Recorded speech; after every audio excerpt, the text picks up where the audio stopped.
રાજકોટમાં જમીનના ભાવ ઊંચા લાવવા માટે ભેજાબાજુનું કાવતરું સામે આવ્યું છે। ભેજાબાજુએ રૂડાનો નકલી નકશો બનાવી નાખ્યો છે। નકશામાં 24 જેટલા ગામડાનો ઉમેરો પણ કરી દીધો।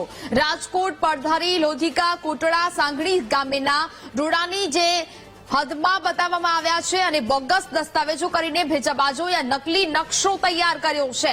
ગામડાની જમીનના ભાવ ઉંચકાય તે માટે આ ભેજાબાજોએ કૌભાંડ કર્યું છે।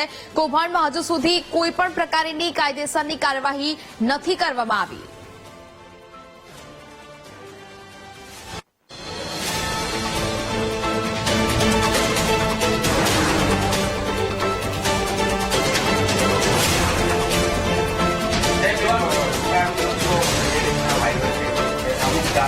समावेश કરવામાં આવ્યો છે। આખી હકીકત શું છે? આ નકશો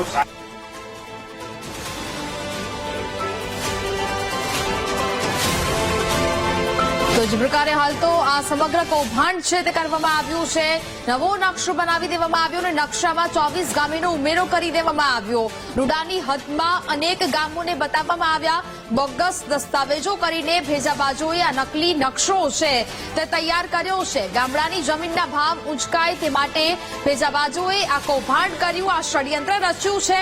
કૌભાંડમાં હજુ સુધી કોઈ પણ પ્રકારની કાયદેસરની કાર્યવાહી છે તે નથી કરવામાં આવી। રાજકોટમાં જમીનના ભાવ ઊંચા લાવવા માટે ભેજાબાજોએ આ ષડયંત્ર રચ્યું છે। ભેજાબાજોએ રૂડાનો નકલી નકશો બનાવી નાખ્યો ને જેમાં અનેક ગામોનો સમાવેશ કરવામાં આવ્યો હોવાનું બતાવવામાં આવ્યું। નકશામાં 24 જેટલા ગામડાનો ઉમેરો પણ કરી દેવામાં આવ્યો છે। રાજકોટ, પડધરી, લોધિકા, કોટડા, સાંગાણી ગામોને રૂડાની હદમાં બતાવી દેવામાં આવ્યા છે। બોગસ દસ્તાવેજો કરીને ભેજાબાજોએ આ નકલી નકશો છે તે તૈયાર કર્યો છે। જોકે હવે આ મામલે કોઈ કાયદેસરની કાર્યવાહી થશે કે કેમ તેને લઈને સવાલ છે। રૂડાનો નકશો જે રીતના વાયરલ થઈ રહ્યો છે, અમુક ગામનો તેમાં સમાવેશ કરવામાં આવ્યો છે। આખી હકીકત શું છે? આ નકશો સાચો છે કે શું છે ને આપના તરફથી કયા પ્રકારની કાર્યવાહી?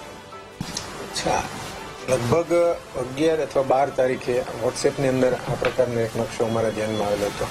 આ પ્રકારની કોઈ પણ દરખાસ્ત સરકારશ્રીમાં રૂડા દ્વારા કરવામાં આવેલ નથી, એટલે આ સંપૂર્ણપણે ખોટો નકશો છે।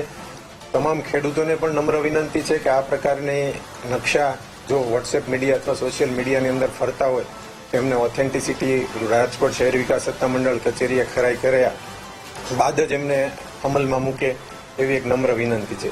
સાથે સાથે જ્યારે રાજકોટ શહેર વિકાસ સત્તામંડળની અંદર વર્તમાન સમયની અંદર 48 ગામોનો સમાવેશ થયેલો છે અને એ જે છે સરકારશ્રી દ્વારા ઓક્ટોબર 2017ની અંદર મેપ મંજૂર થયેલો છે। ત્યારબાદની કોઈ પણ પ્રક્રિયા રાજકોટ શહેર વિકાસ સત્તામંડળ દ્વારા કરવામાં આવેલ નથી, જેથી આ પ્રકારનું કૃત્ય અને રાજકોટ શહેર વિકાસ સત્તામંડળ સંપૂર્ણપણે વખોડી કાઢે છે। ગ્રામ્ય વિસ્તારની અંદર ખેડૂતો અને સરપંચ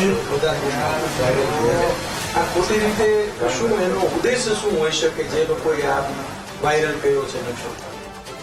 એવું એક માની શકાય કે ગ્રામ્ય વિસ્તારની અંદર કદાચ જમીનોનો ભાવ ઉચકાવવા માટે અથવા ફટાફટ ઝડપી બિનખેતી થાય એવા હેતુથી કદાચ આ પ્રકારનું કૃત્ય કરેલું હોય છે, જેને સંપૂર્ણપણે અમે વખોડીએ છીએ અને જે વ્યક્તિએ આ પ્રકારનું કૃત્ય કરેલું છે એમના વિરુદ્ધમાં કાયદેસરની કાર્યવાહી કરવા માટે અમે પોલીસ અધિકારીને અમે અહીંયાથી પત્ર લખીશું।